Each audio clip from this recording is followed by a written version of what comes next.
Bisakah Anda membayangkan, di tengah lebatnya hutan dan perkebunan di Riau, berdiri sebuah peninggalan megah dari masa lampau, bukan sekedar satu bangunan, melainkan sebuah kompleks candi Buddha yang penuh teka-teki.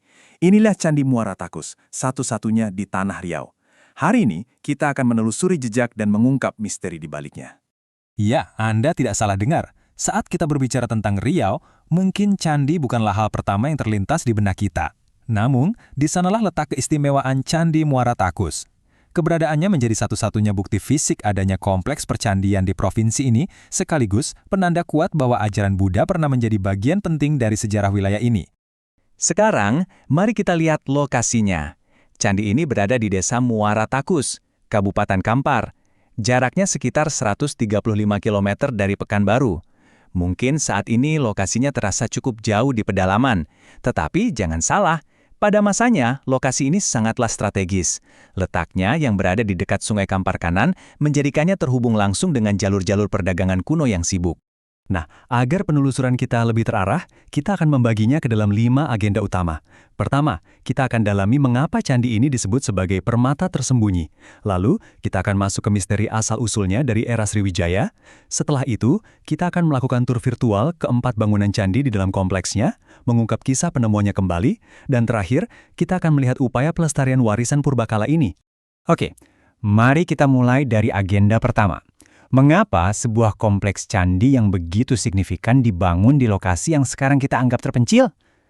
Jawabannya ada pada peran strategis lokasi ini di masa lalu. Jadi, apa itu Candi Muara Takus? Secara singkat, ini adalah sebuah kompleks candi Buddha yang diyakini kuat, merupakan peninggalan dari masa keemasan Kerajaan Sriwijaya. Statusnya sebagai situs candi tertua dan satu-satunya di Riau, menjadikannya sebuah peninggalan sejarah yang luar biasa penting bagi Indonesia. Dan ini bukan sekedar tempat ibadah biasa. Coba bayangkan, kompleks utamanya saja dikelilingi oleh tembok batu seluas 74 kali 74 meter. Tapi yang lebih mencengangkan, di luar area itu ditemukan sisa tanggul tanah kuno yang membentang seluas 1,5 km persegi yang mengarah langsung ke Sungai Kampar Kanan.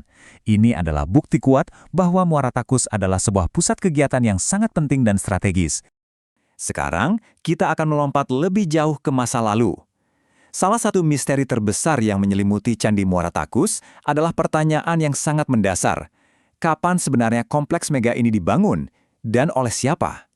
Pertanyaan ini mungkin terdengar sederhana ya, tapi ternyata jawabannya sangat kompleks dan masih menjadi perdebatan hangat di kalangan para arkeolog hingga hari ini. Mengapa?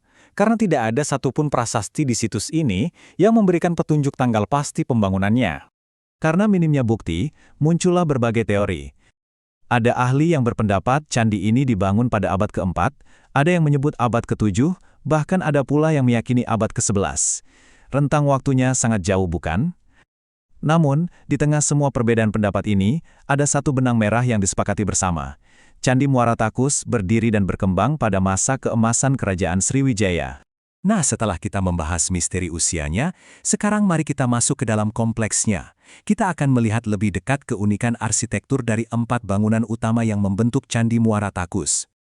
Tapi sebelum kita bedah satu persatu, ada hal yang sangat menarik dari material bangunannya. Berbeda dengan kebanyakan candi di Jawa yang megah dengan batu andesit, Candi Muara Takus dibangun dari kombinasi batu bata merah dan batu pasir. Pilihan material ini sangat unik dan jarang ditemukan di situs percandian lain di Sumatera. Dan perpaduan material ini bukan asal-asalan, dieksekusi dengan sangat apik.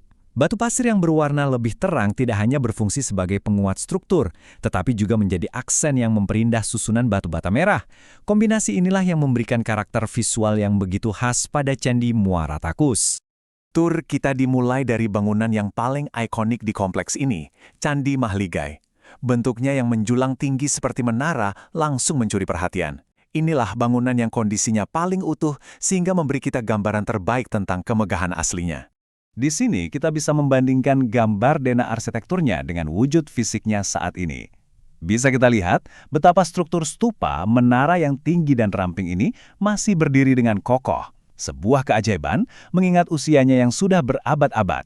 Jadi, apa saja ciri khas Candi Mahligai? Ia adalah bangunan paling utuh berbentuk stupa menara yang tingginya mencapai lebih dari 14 meter. Dan yang juga istimewa adalah fondasinya yang sangat kompleks, berbentuk persegi panjang dengan 28 sisi, sebuah detail arsitektur yang menunjukkan tingginya keahlian para pembangunnya. Sekarang mari kita bergeser ke bangunan di sebelahnya. Ini adalah Candi Tuo, yang secara harfiah berarti Candi Tua. Sesuai namanya, candi ini adalah bangunan dengan ukuran terbesar di dalam kompleks Muara Takus. Desain Candi Tuo ini bisa dibilang menentang kebiasaan. Denahnya tidak berbentuk persegi atau bujur sangkar, melainkan cenderung oval dan asimetris. Dasarnya dikelilingi oleh 36 sisi yang kompleks. Desain yang tidak biasa ini mungkin memiliki makna simbolis tertentu yang sayangnya kini telah hilang di telan waktu.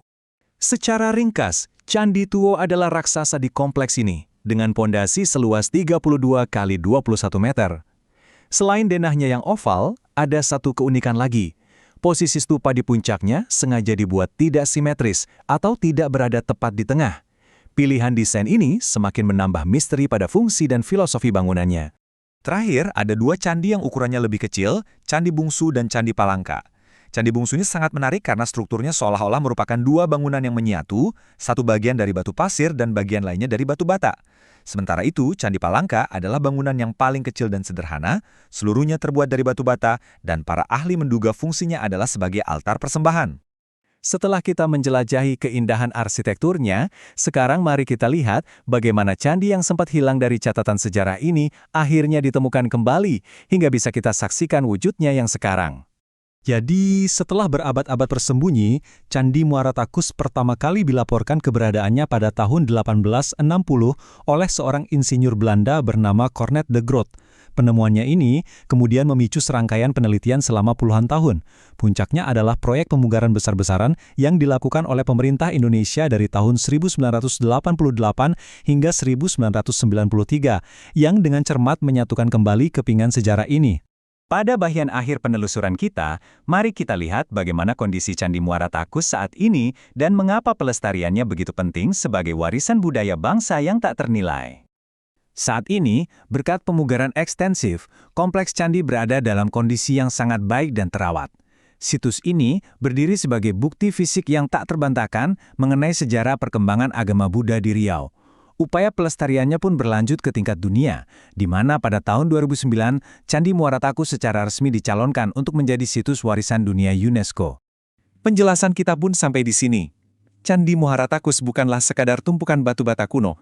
Ia adalah saksi bisu sebuah peradaban besar, sebuah mahakarya arsitektur, dan sebuah misteri yang terus mengundang kita untuk belajar.